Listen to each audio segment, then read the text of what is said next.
Chapter number 4 laws of motion. सबसे पहले आते हैं Newton's laws of motion. Newton के 3 लॉ होते हैं। हम पहले बात करेंगे फर्स्ट लॉ की। फर्स्ट लॉ क्या है, ध्यान देना। An object will not change its motion unless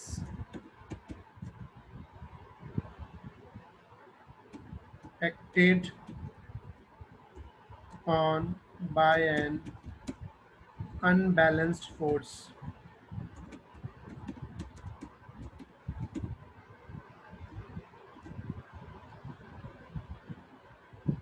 If it is on rest, it will stay on rest.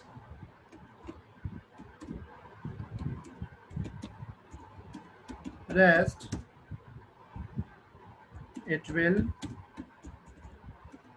stay at rest. If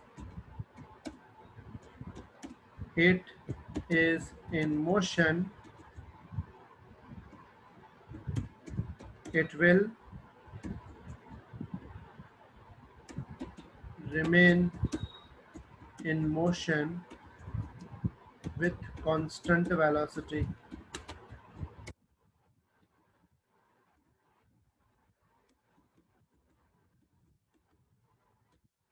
जब तक किसी ऑब्जेक्ट के ऊपर बाहर से कोई अनबैलेंस फोर्स नहीं लगता, तब तक ऑब्जेक्ट जो है वो अपनी मोशन चेंज नहीं करेगा या पोजीशन चेंज नहीं करेगा। अगर वो स्टेबल है तो स्टेबल रहेगा, अगर वो मोशन में है तो उसका मोशन जो है कांस्टेंट वेलोसिटी से क्या रहेगा, सेम रहेगा। बात समझ में आई इतनी? इसको दूसरी भाषा में हम लोग बोलते हैं law of inertia. Law of inertia का मतलब होता है अपनी पोजीशन को मेंटेन रखना। और नॉर्मल ह्यूमन बींग्स में सबसे ज़्यादा फॉलो होने वाला यही रूल है। इसे बोलते हैं हम laws of first law of motion या लॉ ऑफ इनर्शिया। सबसे ज़्यादा इसीलिए हम नेचुरली लॉ ऑफ इनर्शिया पे डिपेंडेंट है। जैसे एग्जांपल, सुबह मॉर्निंग में उठने में जोर आता है कि इजीली उठ जाते हो? जोर आता है, बहुत जोर आता है। बहुत जोर आता है। अपनी हाँ। करने की कोशिश करते हो। तुम रहना क्या चाहते हो? ना यार, पढ़ा रहा हूँ, ज्यादा बेटर है। ठीक है, कभी कभी ऐसा होता है। एग्जांपल समझो, लेक्चर ना हो, संडे हो, तो हम ज्यादा देर तक पढ़े होते हैं। ठीक है, क्योंकि उस वक्त कोई फोर्स नहीं लगता, तो हम क्या चाहते हैं कि इस जगह पड़े रहें। या कहीं बैठे होते हैं तो कोई ऐसा होता है कि बैठे रहें, कोई उठाने ना आए हमें। पर सर वो टेक्निकल फोर्स थोड़ी हुआ। क्या बेटा? वो टेक्निकल थोड़ी है फोर्स, कुछ फिजिकल फोर्स थोड़ी है। एक्चुअल में फोर्स मतलब वो मेंटली फोर्स अलग बात है, लेकिन उठने के लिए में फोर्स तो लगाना पड़ेगा ना। हाँ वो है। फोर्स लगाना पड़ेगा, बिना फोर्स तो उठेंगे भी नहीं। मैं वही बोल रहा हूँ कि Newton law of motion physically emotionally दोनों अटैचमेंट है। क्लियर? समझ में आए बेटा सबको बात? Yes sir. Newton's first law of motion. चलो बताओ उसका थर्ड लॉ ऑफ मोशन बोलो। Action is always opposite to the reaction. सबसे इजी यही है नहीं? हाँ, यही याद है।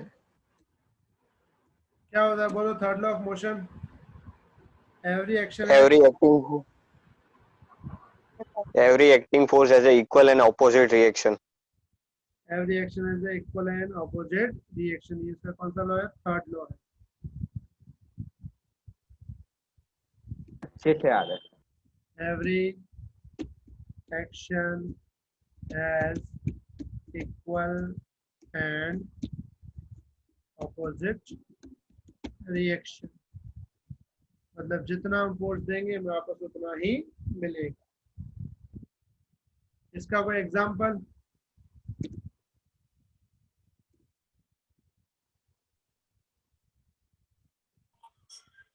बोलो, इसका कोई example? Spring. The balloon car. Sir boat, sir boat में जो हम रॉकेट। चलाते हैं जब बोट। वेरी गुड, सही बात है। बोट में चलाने के लिए क्या करना पड़ता है? Sir spring. धक्के लगाना पड़ता है, वो आगे जाता है। रॉकेट में जैसे धुआं होता है, पीछे निकाल दे तब आगे जाके होता है। या स्प्रिंग में अगर कंप्रेस करते हैं तो स्प्रिंग बाहर जाने की कोशिश करती है। जितना हम एक्शन देते हैं हमें हमेशा क्या मिलता है, उतना रिएक्शन मिलता है। जैसे समझो किसी को जोर से थप्पड़ मारा तो हमारा एक्शन हुआ, तो उस वक्त रिएक्शन कौन सा होता है? हाथ में विश्वास हो गया। हमने हमको भी पड़ेगी। नहीं, वो हाँ, reaction दूसरा। नहीं हुआ। ना नहीं वो सर, हाथ वो में, लाला तुम्हारे हाथ में और सामने वाले के गाल के बीच में जो रिएक्शन होता है वो थर्ड लॉ होता है। तो जितना प्रॉब्लम उसके गाल को होती है उतना प्रॉब्लम हमारे हाथ को भी होती है। लेकिन मारने वाले को खुशी मिलती है और खाने वाले को नहीं मिलती। बाकी क्वेश्चन दोनों का बाद में जितना सर वो जिसने मारा था उसको भी इतनी ही खुशी मिलती है जब पड़ती है सामने। हाँ, वो अलग बात है। लेकिन जब तक पड़ती नहीं है तब तक क्या होता है, जैसे समझो किसी को भी तुम मारो, समझो किसी को पीठ पे मारते हो तुम लोग, ठीक है, तो उसके पीठ को जितना लगता है उतना तुम्हारे हाथ को भी लगता ही है। जैसे कि टीचर हमको मारते हैं, उनका हाथ टूट जाता है। ठीक है, लगता ही है। फर्क हमको इतना असर है, नहीं होती पर सर अब तक। अगर सामने वाला मोशन में आ गया है, तुमने समझो उसको मारा, ठीक है, अगर सामने वाला मोशन में आ गया तो तुम्हें कम लगेगी रिपीट में। समझो सामने वाले को तुमने थप्पड़ मारा, थप्पड़ मारने से उसका जो गाल है वो घूम गया, तो अगर वो गाल घूम जाता है ना तो मारने वाले को कम फर्क पड़ेगा और जिसने खाई उसको ज्यादा फर्क पड़ेगा। क्योंकि एक्चुअल में गाल पे थप्पड़ दर्द नहीं देती, ईगो हर्ट करती है। हाँ वाह, डायलॉग जोरदार मारा। Psychology sir, psychology. बहुत गजब गजब। वो फिजिकली हैमर्ड नहीं है, वो मेंटली हैमर्ड है। उसने मुझे हाथ लगाया कैसे? बहुत तेज हो गए हो। सबसे इम्पोर्टेंट है सेकंड लॉ ऑफ मोशन। ये किसको याद है बताओ? Sir law of conservation of momentum. क्या बेटा? Law of conservation of momentum. हाँ, यही law of P equal to conservation mv। अलग चीज है। Force equal to mass into acceleration. Second law of motion क्या है? Sir time rate of sir, change शायद of F equals to ma वाला। Final velocity ऐसा कुछ था। linear momentum gives the value of force.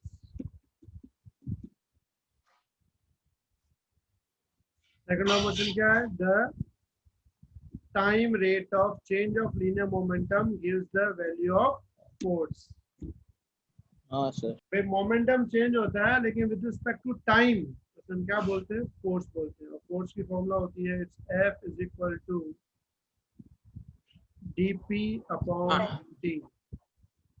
इसको सिंपल लिखते हैं p2 minus p1 upon g2 minus t1 dp upon dt। Change in momentum upon change in time. या इसको ऐसे लिखते हैं F is equal to dp upon dt। वैसे तुम्हें पता है मोमेंटम p इज इक्वल होता है mass into velocity. Yes sir, P equal to mv। हाँ F सर, ये होगा d upon dt into mv। इसमें अगर मैं मास को कांस्टेंट रखूं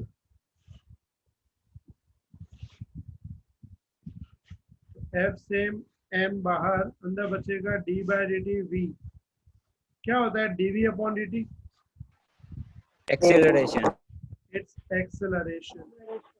तो फॉर्मूला बन जाती है force is equal to m।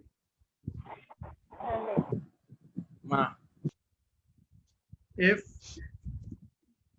mass is constant,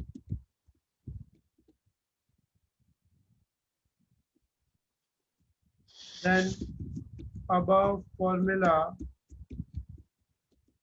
is also known as Newton's second law of motion।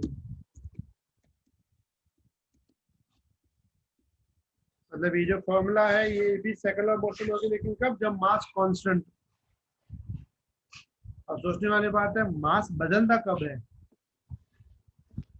तो जैसे एग्जांपल, रॉकेट जब ऊपर जाता है ना, तो पीछे से लिक्विड जो है जल के बाहर निकलता है, तो अंदर जो लिक्विड का वजन है वो धीमे धीमे कम होता जाता है, उस वक्त मास की वैल्यू भी क्या हो जाती है, चेंज हो जाती है। वहां पे F = ma वाली फॉर्मूला यूज नहीं हो। है बात समझ में? सर कोई भी चीज तो ऊपर से नीचे गिर जाए तो भी उसका मास बढ़ जाता है, उसमें भी क्या क्या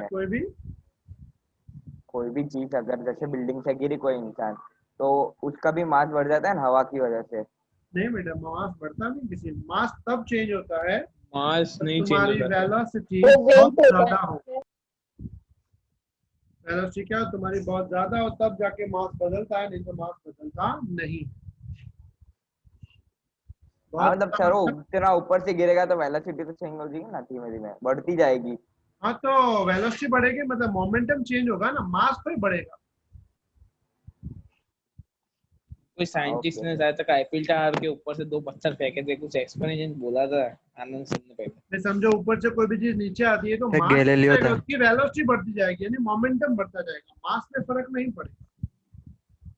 ओके सर वो वेट भी हो सकता है पर मतलब वो m/g हुआ ना, तो मास पे कोई फर्क नहीं पड़ेगा, मास सेम रहेगा। मास पे नॉर्मली फर्क नहीं पड़ता, मास पे फर्क तब पड़ेगा जब तुम्हारी वेलोसिटी स्पीड ऑफ लाइट के आसपास आ जाएगी। स्पीड ऑफ लाइट पता है क्या होती है? 3 × 10⁸ मीटर पर सेकंड, 3 लाख किलोमीटर पर सेकंड। उतनी वेलोसिटी जब हो जाएगी तब तुम्हारा मास बदलेगा, बाकी नॉर्मली मास चेंज नहीं होता।